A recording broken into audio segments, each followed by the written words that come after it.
When working with families as an occupational therapist, they often ask me what toys they should get for their little bub. So in this video, I'm going to cover the toys that are really beneficial for your baby at 6 to 9 months of age, because it'll ensure their communication, gross motor and fine motor skills continue to develop. And most importantly, I'll tell you what toys you should definitely avoid at this age. If this is your first time here, my name's Emma, and this channel is all about helping you gain some confidence as a parent by giving you the tips and tricks that I've learned practicing as an occupational therapist and also being mum to 2 children. So if you want to make parenting significantly easier, make sure you start now by subscribing to my channel and hitting that bell to be notified when I release a new video, and that way you won't miss a thing.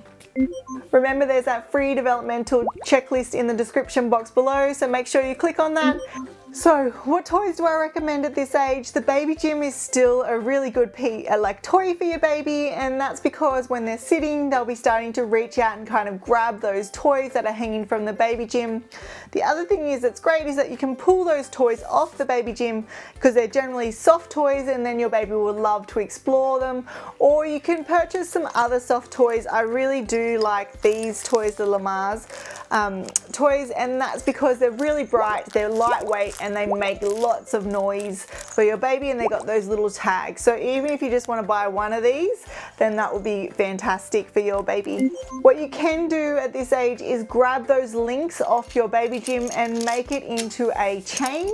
So it essentially becomes like a long rattle for your baby, and it's a free resource. So make sure you do that because you've already got all those links. The Oball is another toy that I really like at this age, and that's because it helps your baby learn to transfer the ball from one hand to the other. It's also really lightweight, it's not going to hurt your baby, and it helps with that fine motor development. If you don't want to have that, then you can look at purchasing a rattle, because that's something they're going to move on to, particularly at this age they're going to start using. So this rattle's a really good one because it's lightweight, it's easy for your baby to hold, and they'll love shaking it.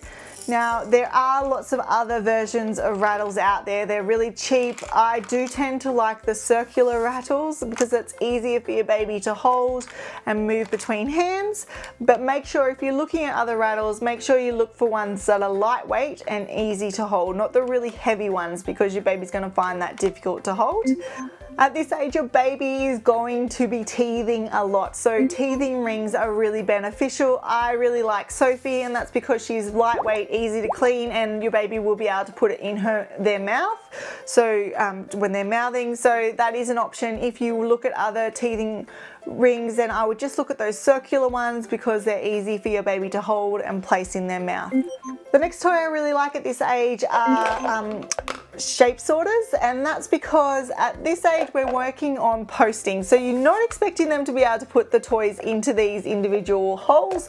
What I do at this age is remove the lid, and what you would do is you'd use the like the blocks that it came with, and I would use them just to teach your baby to drop the toys into the open container. You can use a metal mixing bowl and just use these kind of shapes inside that, or some balls, or you could use an ice cream container. But shape sorters are a really good investment because in like 9 to 12 months they'll be starting to put one shape in. It's generally the circle, and it's towards the end of the 12 months that they can put the circle in the top, but it's something that they will progress onto. So you could get it now knowing that we just remove the lid, but we'll put it back on when they're a bit older.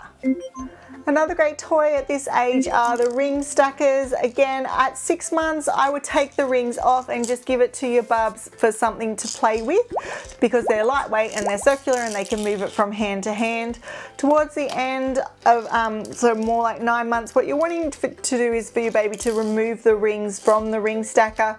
You're not wanting them to put it on at this age, but this is a really great toy, again, that we can kind of break down. So at 6 months, we can give it to them as individual rings. 9 months, they're removing it, and then towards the end of the first year they're putting it back on, the rings on, not in any order though, just putting it on. At this age, I also like those touch and feel books, again, or board books, and that's simply because your baby's not going to rip them. It's another way that you can kind of talk to your baby, because you can talk about what's in the book and work on those kind of communication skills, because sometimes it's really hard to know what to say to your bub. But this gives parents a way to talk to their baby if they're feeling a bit uncomfortable with that. But also, again, this is a toy or book that they'll learn to kind of grow into, and that's because at 12 months we're wanting to work on that pointer and that pincer grip in turning the pages. So it is a great toy that they'll kind of grow into.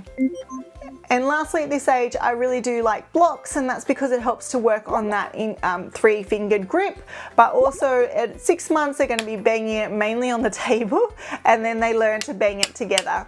But that's something that they'll use quite regularly, and then we can use it to post, so we can use it for dropping into containers. And then later on, we're going to be using blocks to build on top of each other. So at 12 months, you'd be wanting one block on top of the other. So again, it's another great toy that you can buy now, and they'll continue to use. So what toys should you avoid at this age? It's definitely those jolly jumpers, the baby playstations, and the baby walkers. And that's because it's been shown to place your baby at risk of sustaining injuries when they're using that piece of equipment. And the other thing is it also increases the risk of your baby sustaining developmental delays, because it's not necessarily working on those skills that we're wanting at that age. Now, if you want to know more details about why the jolly jumper is not that beneficial for your baby, check out this video where I talk about that and also give you some alternative strategies that you can use, because I know it's really hard to be having to hold a baby all the time, so you just want some other avenues so that you can have your hands free. If you haven't already, make sure you subscribe to this channel to make parenting significantly easier for you, and hit that bell to be notified when I release a new video every week. And if you've enjoyed this video, hit that like button, and I'll see you next week where I'll share more parenting tips and tricks.